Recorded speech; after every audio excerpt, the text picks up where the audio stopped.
Hello दोस्तों, welcome back, welcome on my channel. दोस्तों, हमारे पास ये रिसीवर आया है जिसमें रेड बत्ती का प्रॉब्लम है। इसका प्रॉब्लम मैंने सोल्व कर लिया, आपके साथ शेयर करता चलूँ। तो इसमें वोल्ट वगैरह सारे ओके हैं, सारे एग्जिट आ रहे हैं इसमें, मगर इसकी मेन आईसी बहुत गर्म हो रही है। तो डायरेक्ट मैं इसकी मेन आईसी चेंज कर रहा हूँ।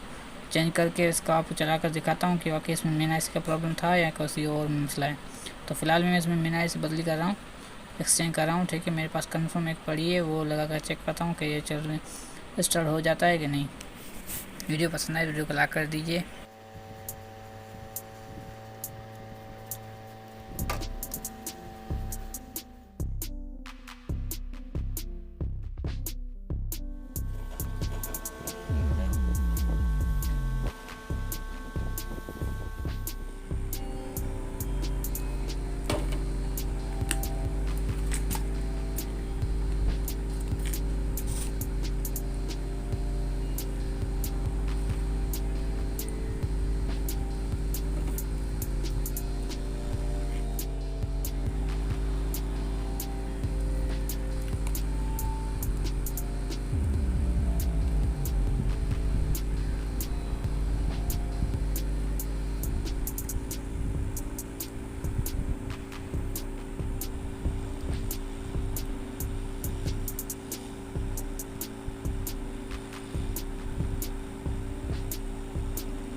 ठीक है दोस्तों, हमने इसकी जो मेन आईसी है वो चेंज करके लगा दी है। तो अभी ये रिसीवर बिल्कुल